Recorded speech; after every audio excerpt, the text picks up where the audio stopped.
بسم اللہ الرحمن الرحیم۔ حضرت اویس کرنی رضی اللہ عنہ کا ایمان افروز واقعہ۔ حضرت اویس کرنی رضی اللہ عنہ کون ہے؟ اویس نام ہے، عامر کے بیٹے ہیں، مراد ان کا قبیلہ ہے، قرن ان کی شاخ ہے اور یمن ان کی رہائشی گاہ تھی۔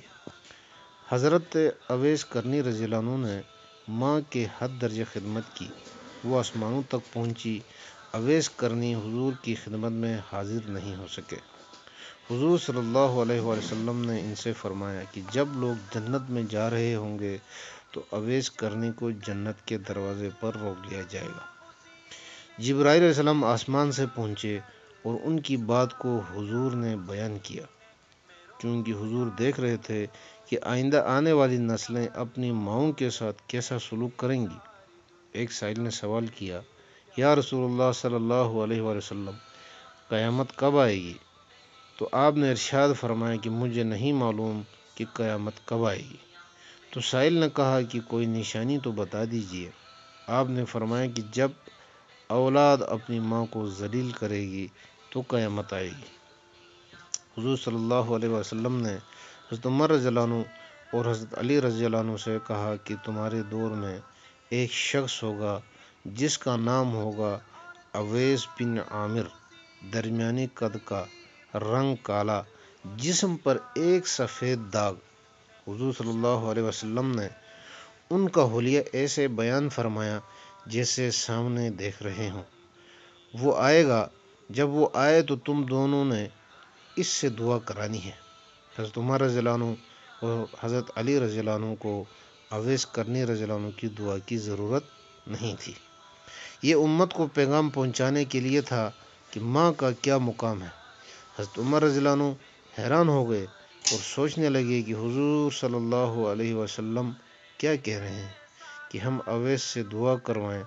تو حضور صلی اللہ علیہ وسلم نے فرمایا، عمر، علی، اویس نے ماں کی خدمت اس طرح کی ہے، جب وہ ہاتھ اٹھاتا ہے تو اللہ اس کی دعا کو خالی نہیں جانے دیتا۔ حضرت عمر رضی اللہ عنہ 10 سال خلیفہ رہے، 10 سال حج کیا، لیکن انہیں اویس نہ ملے۔ ایک دن سارے حاجیوں کو اکٹھا کر لیا اور کہا کہ تمام حاجی کھڑے ہو جاؤ۔ آپ کے حکم پر تمام حاجی کھڑے ہو گئے۔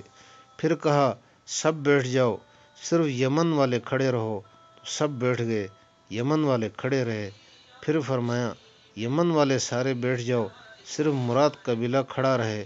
پھر کہا مراد والے سب بیٹھ جاؤ، صرف قرن والے کھڑے رہو، تو مراد قبیلے والے بیٹھ گئے۔ صرف ایک آدمی بچا اور حضرت عمر رضی اللہ عنہ نے کہا کہ تم کرنی ہو؟ اس شخص نے کہا ہاں میں کرنی ہوں۔ حضرت عمر نے کہا اویس کو جانتے ہو؟ اس شخص نے کہا ہاں جانتا ہوں، میرے بھائی کا بیٹا ہے، میرا سگا بھتیجا ہے، اس کا دماغ ٹھیک نہیں، آپ کیوں پوچھ رہے ہیں؟ حضرت عمر رضی اللہ عنہ نے کہا کہ مجھے تو تیرا دماغ صحیح نہیں لگ رہا۔ آپ نے پوچھا کدھر ہے؟ تو اس نے کہا کہ آیا ہوا ہے۔ پوچھا کہاں گیا ہے؟ اس نے کہا کہ وہ عرفات گیا ہے اونٹ چرانے۔ آپ نے حضرت علی رضی اللہ عنہ کو ساتھ لیا، عرفات کی دوڑ لگا دی، اور جب وہاں پہنچے تو دیکھا کہ اویس کرنی درخت کے نیچے نماز پڑھ رہے ہیں اور اونٹ چاروں طرف چر رہے ہیں۔ یہ آ کر بیٹھ گئے اور اویس کرنی رضی اللہ عنہ کی نماز ختم ہونے کا انتظار کرنے لگے۔ جب حضرت اویس کرنی رضی اللہ عنہ نے محسوس کیا کہ 2 آدمی آ گئے تو انہوں نے نماز مختصر کر دی۔ سلام پھیرا تو حضرت عمر رضی اللہ عنہ نے پوچھا کون ہو بھائی؟ تو کہا جی کہ میں مزدور ہوں۔ اس سے خبر ہی نہیں تھی کہ یہ کون ہے۔ حضرت عمر رضی اللہ عنہ نے کہا کہ تیرا نام کیا ہے؟ اس نے فرمایا کہ اویس کرنی میرا نام ہے۔ اللہ کا بندہ تو؟ حضرت عمر نے کہا کہ سارے ہی اللہ کے بندے ہیں، تیری ماں نے تیرا نام کیا رکھا ہے؟ حضرت اویس نے کہا کہ آپ کون ہیں؟ میرا انٹرویو کرنے والے، آپ اپنا نام تو بتائیں۔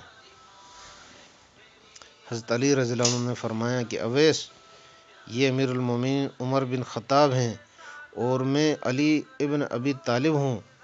جب حضرت اویس نے یہ نام سنا تو کانپ اٹھے، کہا جی میں معافی چاہتا ہوں، میں تو آپ کو پہچانتا ہی نہیں تھا، میں تو پہلی دفعہ آیا ہوں۔ حضرت عمر رضی اللہ عنہ نے کہا کہ تو ہی اویس ہے؟ تو انہوں نے کہا ہاں میں ہی اویس ہوں۔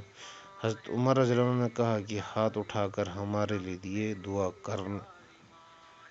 حضرت اویس رضی اللہ عنہ رونے لگے، کہا کہ میں دعا کروں؟ آپ لوگ سردار، میں نوکر، آپ لوگوں کے لیے دعا کروں؟ حضرت عمر نے فرمایا کہ ہاں، اللہ کے نبی نے فرمایا تھا۔ حضرت عمر اور حضرت علی رضی اللہ عنہم اجمعین جیسی ہستیوں کے لیے حضرت اویس کے ہاتھ اٹھوائے گئے۔ کس لیے؟